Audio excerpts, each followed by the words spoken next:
अस्सलाम वालेकुम।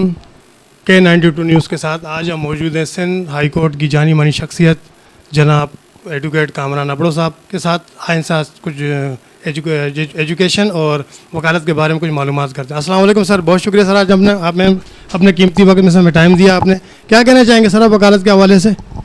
वालेकुम अस्सलाम। अच्छा, वकालत जो है वो हमारे नज़रिए से कि ऐसी फील्ड है, क्या अगर आप ईमानदारी से काम करते हैं तो सर यहाँ मैं ज़रा पूछूंगा, ईमानदारी का मतलब क्या है सर? ईमानदारी का मकसद है कि जैसे देखें, जैसे मिसालें देते हैं कि 5 उंगलियां बराबर नहीं होती, इसी तरह से मैं ये नहीं कहूँगा कि कोई वकील ईमानदारी से काम नहीं करता है। मैं जो काम करता हूँ तो मैं उस हिसाब से बात करूँगा। किसी के ऊपर तोहमत लगाने से बेहतर है कि अपने बंदा गिरेबान देख ले, ठीक है ना।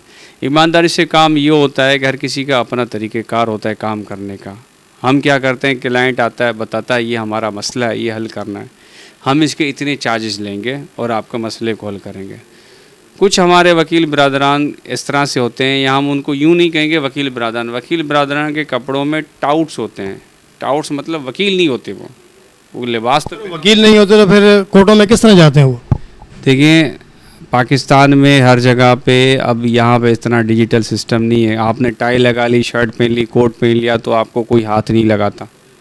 जब तक किसी को कोई आइडेंटिफाई ना करे भाई इसको हमने देखा नहीं है, तब तक उसकी इसकी रोकथाम के लिए आप लोगों ने कुछ नहीं किया? इसकी रोकथाम ने हर डिस्ट्रिक्ट में अपनी बार से, जैसे हम कराची बार में जो है वो वहाँ पे देखते हैं कि वहाँ पे उन लोगों ने टाउटिज़म को रोकने के लिए क्या करा के वकालत वेरिफिकेशन निकाल दिया। अब जो वकालतनामा वेरीफाई होगा वो वकील है। अब जो टाउट्स थे वो फंस गए। तो कराची बार ने ये बहुत अच्छा इंतज़ाम लगाया कि भाई उन्होंने वेरिफिकेशन वकालतनामे की निकाल दी। अब वो टाउटिज़म ख़त्म हो गया, वकालतनामा वेरीफाइड निकलने लग गया। जो वकील था उसका निकल रहा था, जो नहीं था उसका नहीं निकल पा रहा था। तो ये बड़ा अच्छा निज़ाम था कि टाउटिज़म को ख़त्म करने के लिए। अब रात सवाल के पहले अगर आएंगे ईमानदारी से कैसे काम होता है। जो टाउट होते हैं वो कहते हैं कि भाई एक चीज़ ना होने वाली, कहते हैं कि आप मुझे 50,000 रुपये दो, कल हो जाएगी। अब मुमकिन ही नहीं है कि आज बंदा गिरफ़्तार हो कल उसकी बेल हो जाए। यहाँ तो उसको कोर्ट रिलीज़ कर दे 63 में कि भाई डिस्चार्ज फ्रॉम चार्ज, तो समझ आता है, बेल तो हो ही नहीं सकती जनाब। तो लोग क्या करते हैं कि भाई ऐसा चकमा देते हैं। मासूम लोग जिनको पता ही नहीं होता कि कोर्ट में किस तरह से प्रोसीडिंग होती है, पैसे दे दिए कल सुबह गायब। लेकिन सर अक्सर देखा जाता है कि जैसे आप ले लें 324, 302, 8A, ये बड़े केसेस हैं, लेकिन इनकी भी ज़मानतें 2 से 3 दिन में हो जाती हैं। कैसे पॉसिबल होता है? हाँ, ये पॉसिबल है कि जो कंप्लेनेंट है वो आपको NOC दे दे। लेकिन सर 302 में तो जहाँ तक मेरी जानकारी है कि 3 से 4 मंथ लग जाते हैं। देखें, बेल स्टेज ये होती है कि बंदा गिरफ़्तार हुआ, गिरफ़्तार होने के बाद जेल रिमांड चला गया, जेल कस्टडी चला गया। अब जेल कस्टडी के बाद आप उस दिन बेल फाइल कर दोगे उसकी, कल या परसों तक नोटिस रख दिया जाएगा अगर साइड को कि कल परसों पे आपकी बेल की हेयरिंग की डेट फिक्स कर दी गई है। अब जिस दिन हेयरिंग आप डेट बेल की होगी उस दिन हेयरिंग हो जाती है और मेरिट पे बेल बन जाती है तो बेल हो जाएगी। आपने श्योरिटी रखवाना है, 2 दिन में बंदा बाहर। लेकिन सर अक्सर ऐसा भी देखा गया नॉन बेलेबल केस भी जो ना बेल हो जाती है, ऐसा क्यों? अच्छा, इसमें देखें ना, हर केस में अपने अपने सर्कमस्टेंसेस होते हैं। एलिगेशन उसके ऊपर पूरा उतरता है कि नहीं उतरता, उसका FIR में रोल क्या है। अगर ऐसा उसका रोल है ही नहीं कि वो जो सेक्शन नॉन बेलेबल उसके ऊपर अट्रैक्ट ही नहीं होता, तो उसके ऊपर वो सारी बाउंडिंग ख़त्म हो जाएंगी कि ये नॉन अवेलेबल पे बेल कैसे मिल गई। क्योंकि वो जो स्टोरी FIR की, उसका रोल जो है मुल्ज़िम का उस FIR से रिलेटेड नहीं है, तो बंदा उस सेक्शन में फ़ाल ही नहीं करता। जब फ़ाल नहीं करेगा तो कोर्ट अपने हिसाब से समझती है और अपने हिसाब से रेमेडी अख्तियार करती है, बेल दे देती है, बेल डिसमिस कर देती है। तो ये यूँ होता है, नॉन बेलेबल में भी और बेलेबल में भी इस तरह से होता है। सर लेकिन जो मिडिल क्लास तबका उसके लिए क्या होगा? वो तो इस तरह नहीं कर सकते ना। देखिए, मिडिल लेवल क्लास या हाई लेवल क्लास या गरीब, ये दोनों के लिए नहीं, ये सब के लिए कानून एक जैसा इक्वल है। कानून की नज़र में जो कॉन्स्टिट्यूशन पाकिस्तान है जिसका आर्टिकल 25 है, 10 से लेकर 25 तक, वो होते हैं इक्वल जस्टिस।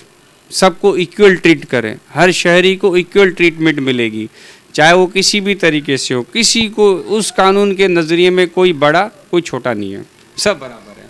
अच्छा सर, मुझे आप ये बताएं कि कि आपको इस वकालत में इस चीज़ में कितने अरसे से आप इससे वाबस्ता हैं वकालत से? देखिए मुझे तो ओवरऑल 8 साल हो गए और हाई कोर्ट के इनरोल हुए मुझे मतलब 6ठा साल चल रहा है। इसमें आपने कितने केसेस किए हैं सर आज तक? कितने जीते और कितने हारे? देखिए इस वक्त मेरा जो डिस्पोजल है 300 प्लस है, ठीक है। और इसमें जीतना हारना यूँ होता है कि उन केसों में हम हारते हैं जो हम कहते हैं कि भाई मुल्ज़िम ने खुद कन्विक्शन कर ली, इसको आसान लैंग्वेज में कबूलदारी कहते हैं। कबूलदारी कहते हैं। या फिर वो क्लाइंट कोई आता है, वो हमारे पास केस तो लेके आता है, लेकिन कुछ लोग उनको राय देते हैं भाई ये वकील सही नहीं है, दूसरा वकील तो फास्ट केस चलाता है, आप इसको चले जाओ। तो इस तरह से क्लाइंट अपना वकील चेंज करते हैं, तो उनको हम तो नहीं रोक सकते कि भाई आप क्यों कर रहे हो। अब जब वहाँ जाते हैं तो वहाँ के बाद भी वही सिस्टम चल रहा था जैसे हमने चलाना होता है केस को, तो फिर वापस भी आते हैं कुछ लोग कि सर हम तो गए तो सही थे लेकिन वहाँ तो कुछ और ही चल रहा था, वो तो वहाँ पे सिर्फ पैसे पैसे मांगते हैं, ये कर तो डेली पैसे। तो हम उनको यही कहते हैं कि भाई थोड़ा सा सब्र से काम लेना पड़ता है और जो केस की स्टेज है उसके हिसाब से चलना पड़ता है। सर अक्सर ऐसा देखा गया कि वकीलों के बारे में चीज़ है, मैं सबका नहीं कहता हूँ, जैसे आपने कहा कि सब एक जैसे नहीं होते। अक्सर ये भी देखा गया है कि जी जब भी किसी पेशी पर कैदी जाता है या उसकी फैमिली जाती है तो उससे पैसों की डिमांड की जाती है, ऐसा क्यों? वो मैंने शुरू में कह दिया ना, कुछ लोग कुछ वकील जो है ना या कुछ टाउट्स जो है ना वो डेली वेजेस पे काम करते हैं। उनकी मतलब तनख्वाहें होती है, समझ डेली की उनकी ये तनख्वाह है। या हर डेट पे काम करते हैं कि जो डेट आएगी तो उस पर हमने आपसे खर्चा लेना है। कुछ लोग होते हैं जो फिक्स पैसे ले लेते हैं कि केस ख़त्म करने तक आप कितने पैसे डन कर लेते हैं जी हमारी ये फीस है 2 लाख 3 लाख वटेवर जो भी है। जो भी हो, हम यूँ नहीं कहेंगे 1 रुपया ले या 10 रुपये ले या जितने पैसे भी लें, ठीक है ना। वो अपनी कमेंटमेंट पे चलते हैं। और कुछ वकील जो है ना, कुछ लोग असल में यहाँ पे माशरे में सोसाइटी में है ऐसा रुझान कि कुछ लोग आते हैं वो कहते हैं कि आप मेरे पास केस ले आओगे, मैं आपको बोलूँगा मैं इससे 1 लाख रुपये फ़ीस लूँगा, आप डर जाओगे, भाग जाओगे, बोलोगे नहीं दूसरे वकील से मिले, उसने तो कहा कि मैं 10,000 रुपये दो और हर डेट पे खर्चा देना। अब खर्चा हिडन होता है। अब 10,000 उसने दे दिए, उसके बाद हर डेट पे क्या करेगा, बोलेगा भाई 2,000 रुपये दो, 3,000 रुपये खर्चा दो।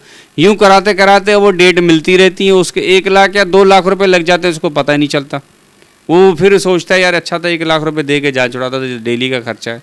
और खर्चा ना मिले तो वकील थोड़ा सा रूठ जाता है कि तुमने आज खर्चा नहीं दिया।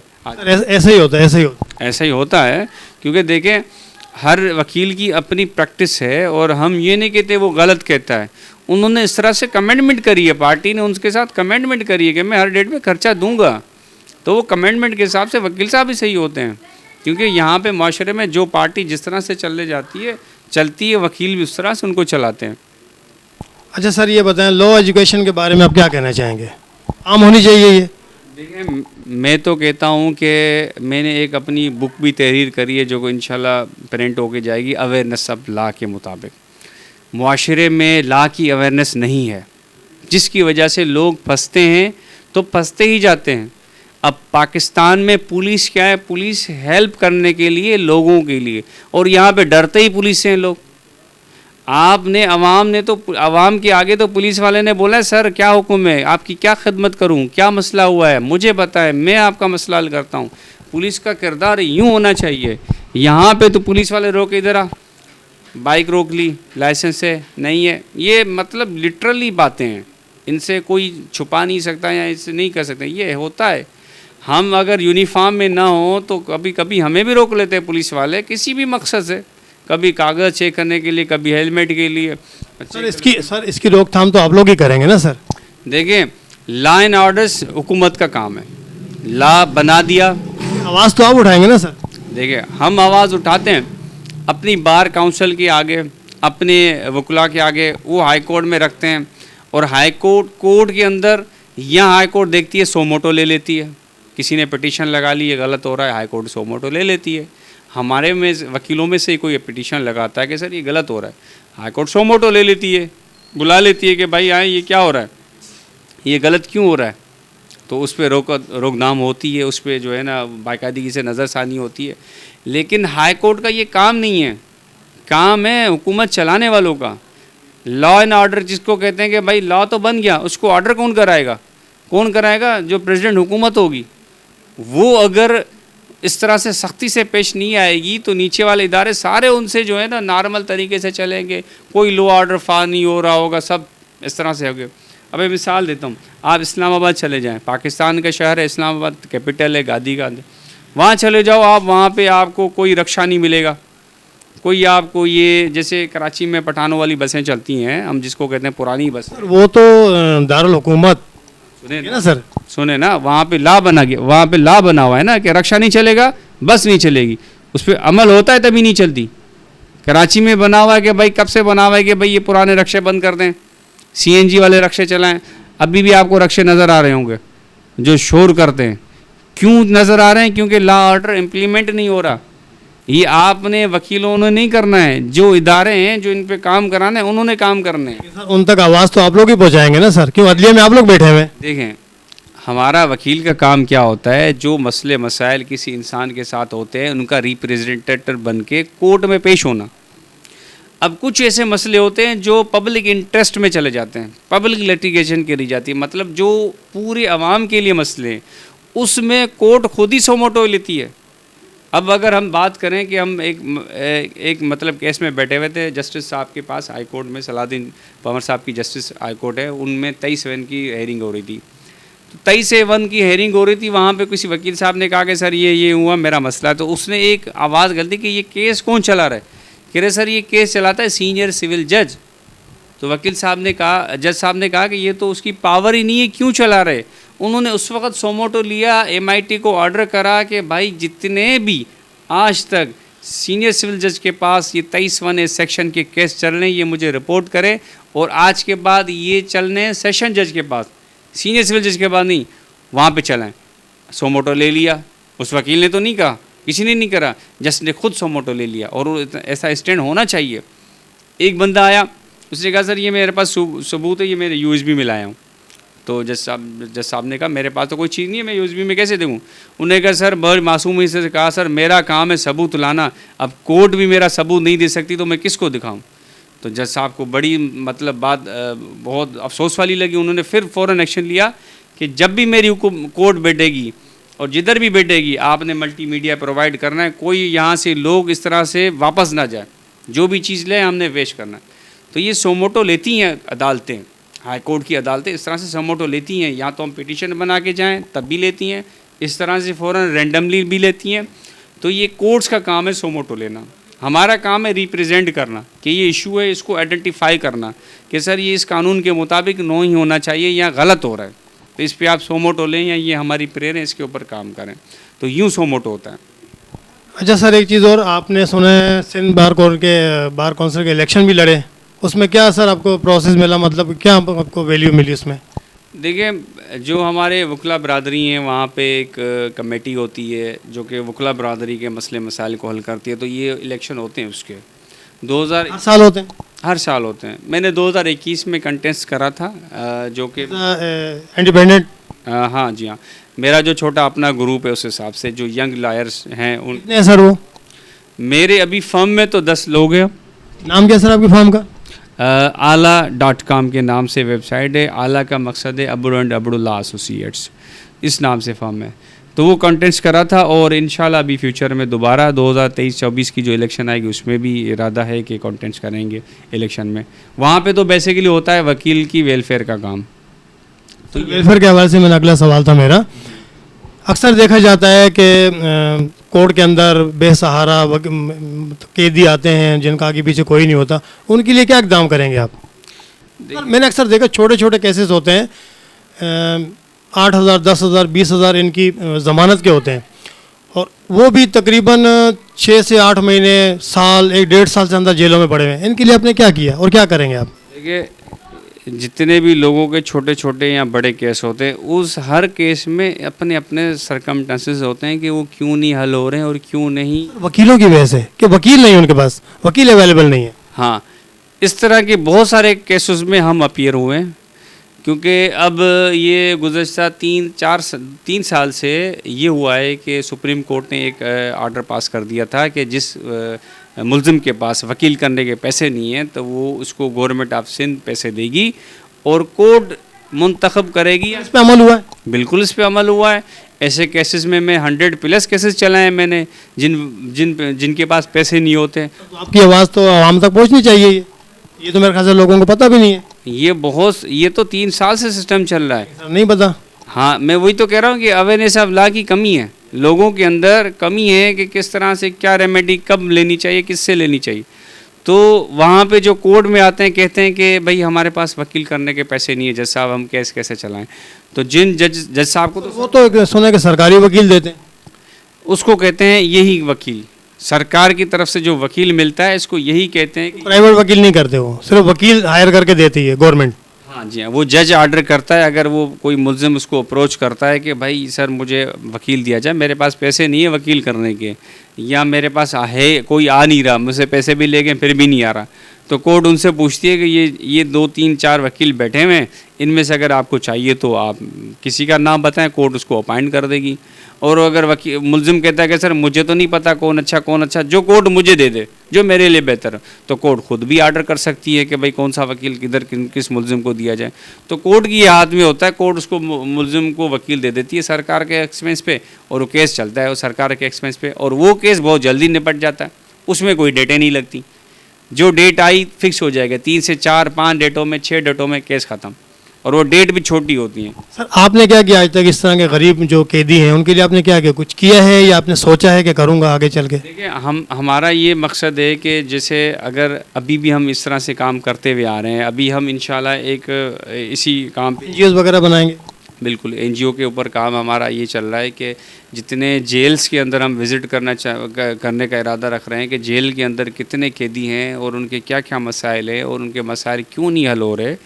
तो पहली बात तो उनके मसाइल को हल करें इस तरह से कि जैसे अगर किसी कैदी को सज़ा लगी और उसको सज़ा के साथ या दियत का अमाउंट लगा था और कोई दियत ना दे पाया या कोई जुर्माना ना दे पाया, तो हमने ये कोशिश करी है कि उनकी तरफ से दियत का अमाउंट, जुर्माने का अमाउंट वेलफेयर करके उनको रिलीज़ करवाया जाए जेल से।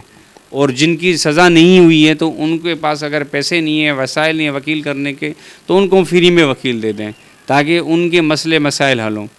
और यहाँ पे एक चीज़ आपको मैं बताता चलूँ कि यहाँ पे सिर्फ जेन्युइन मैटर नहीं है, यहाँ पे कुछ हैबिचुअल लोग भी हैं जो हमसे रोज़ मिलते हैं, जिनको हम छुड़ाते हैं वो देखते हैं 1 महीने के बाद फिर अंदर होता है, भाई क्या मसला हुआ। अब ऐसे लोगों को बस अगर हम फ्री में रेमेडी देते हैं, फ्री में काम करते हैं, तो उन लोगों ने तो अपना पेशा बना दिया है जुराइम को। मैं यही कहने वाला, अगला सवाल मेरा यही था कि आप इस तरह के लोगों को क्या पैगाम देना चाहेंगे कि जो आए दिन जेल में आना जाना उनका लगा रहता है?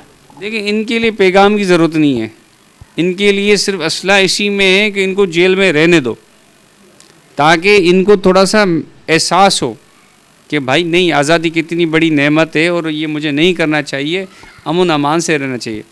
लेकिन सर अक्सर देखा जाता है कि मैं काफ़ी दफ़ा विज़िट हुआ मेरा कोर्टों में, वहाँ पर अक्सर मैंने कैदियों से पूछा कि जी हमें नाजायज़ पकड़ा है, ऐसा है सर? देखिए मैं ये नहीं कह सकता कि हर किसी को नाजायज़ पकड़ा है, हाँ ये कह सकते हैं कि मैं बेगुनाह हूँ। अक्सर वो ये कहता है जी मैं बेगुनाह हूँ। अब जो जुर्म करता है अक्सर करने के बाद वो भी तो बोलता है मैं बेगुनाह हूँ। ऐसा कोई 1 या 2 आपने लोग देखे होंगे जिन्होंने माना होगा कि भाई मैं ये जुर्म करके यहाँ आया हूँ और मैं मानता हूँ, वरना जुर्म करने वाले लोग भी कहते हैं कि मैं बेगुनाह हूँ।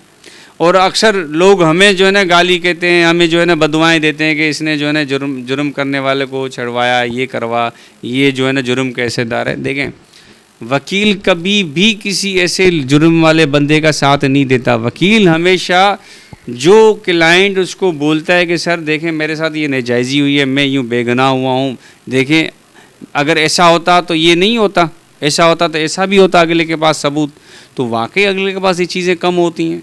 अब मसला यहाँ पे ये है कि लोगों को अवेयरनेस नहीं है कि अगर वो कोर्ट जाना चाह रहा है तो कोर्ट जाए तो उसके पास क्या सबूत होने चाहिए।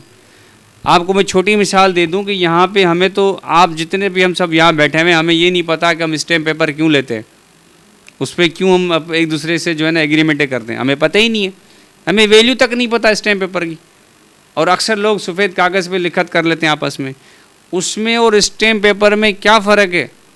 और अगर स्टैम्प पेपर पे आपने कोई एग्रीमेंट कर लिया तो अब आगे के स्टैम्प क्या है कि उस स्टैम्प पेपर को किस तरह से जेन्युइन करार होता है और किस तरह से कोर्ट में एक्सेप्टेबल होगा।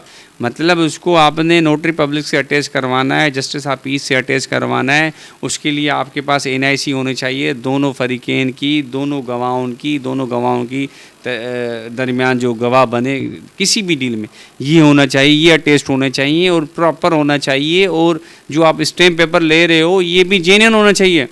मैंने तो अक्सर देखा है लोग ले आते हैं वो तो जेन्युइन भी नहीं होता, वो तो झूठा स्टैम्प पेपर होता है, उसके ऊपर एक बार कोड होता है, उसको आप बार कोड आप स्कैन करोगे और रिजल्ट आए, उसका रिकॉर्ड आए, समझ लो ये असल है, और जिसका रिकॉर्ड ना है समझ लो ये फेक है।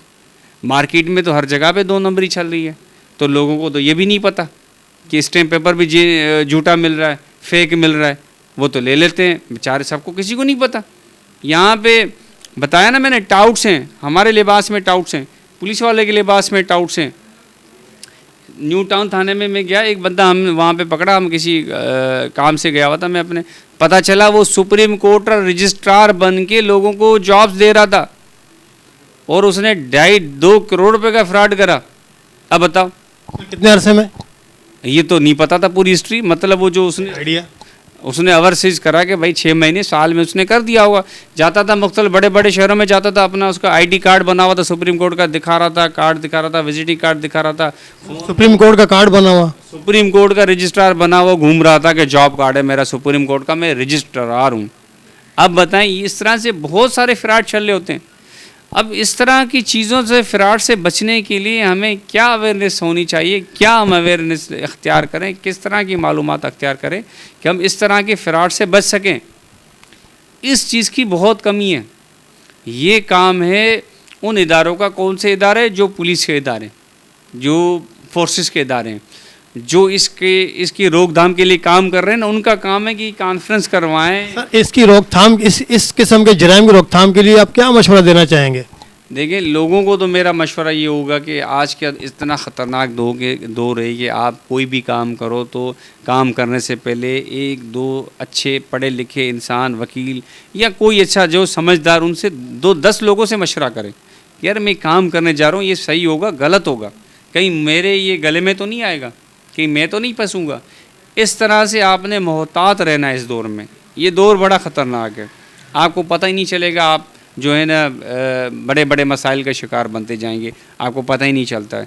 अब यहाँ पे एक हमारे दोस्त थे, उन्होंने कहा कि भाई मैं किसी दोस्त के साथ बाइक पे गया और कुछ देर जो है ना वहाँ मैं रुका, वो चला गया था फैमिली के अंदर, वापसी में आया तो उसके तीसरे दिन मेरे पास पुलिस आ गई। उन्हें कहा आप गए हैं और आप जो है ना आपका एक मुलजिम दोस्त है, उसके साथ आप दोनों ने मिलकर रॉबरी करी। उन्होंने बोला मुझे तो पता ही नहीं, मैंने कब रॉबरी करी भाई। पता चला जो उसको दोस्त लेके गया था, बोला था आओ थोड़ी देर के लिए काम के, वो गया था, वो अपने किसी ससुराल में गया था, अपनी कोई टसल निकाल के वहाँ से कुछ करके आया, उन्होंने एफआईआर कटवा दी कि ये और इसका साथी रॉबरी करके गए। अब बताओ इस तरह से भी वक़ुआत आपके साथ हो सकते हैं। मतलब आपने तो अपनी हिफाजत खुद करनी है, आपने अपनी हिफाजत, अपने घर वालों की हिफाजत, अपने अच्छे दोस्त की हिफाजत खुद करनी है। जब आप एक दूसरे का ख्याल करोगे तो आप दूसरी चीज़ों, ऐसी चीज़ों से बचोगे जिसमें आप ना फंसो। अच्छा सर एक चीज़ और, कहा जाता है कि अदलिया में इंसाफ नहीं है, ऐसा क्यों? देखिए ये कहा ही जाता है, ऐसा है नहीं, ये कहा ही जाता है। अदलिया इंसाफ करती है, लेकिन आपने सुना होगा बचपन से हम भी सुनते आ रहे हैं कि भाई ये जो तराजू बना हुआ है और कोई फिल्मों में दिखाते हैं, टीवी में दिखाते हैं, आंखों में पट्टी बनी हुई है, इसका मकसद क्या है? कभी किसी को पता ही नहीं है कि इसका मकसद क्या है। जब इस सिंबल का मकसद समझोगे ना, फिर आप कभी भी नहीं बोलोगे कि अदलिया इंसाफ नहीं करती, फिर आप हमेशा ये बोलोगे अदलिया इंसाफ करती है, लेकिन अदलिया सबूत मांगती है, और वो सबूत अगर आप नहीं दे पाओगे तो आपको इंसाफ नहीं मिलेगा, और अगर आप सबूत दोगे तो आपको इंसाफ मिलेगा। अदलिया जान पहचान पे नहीं चलती, अदलिया कागज़ मांगती है, अदलिया एविडेंस मांगती है, आई विटनेस मांगती है, आपके पास अगर सीसीटीवी है वो मांगती है, आपके ऊपर अगर कॉल्स हैं, कॉल रिकॉर्ड है तो वो मांगती है। अच्छा सर सबसे आखिर में, इन फ्यूचर आप अपने आप को कहाँ देखते हैं?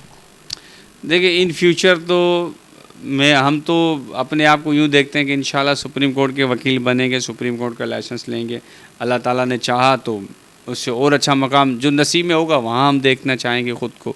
लेकिन ये है कि हम इंशाल्लाह अपने फील्ड में वो हर एक काम करना चाहते हैं जिससे लोगों को सहूलत मिले, लोगों को रिलीफ मिले, लोगों की आसानियाँ हों, लोगों मसाइल से निकलें।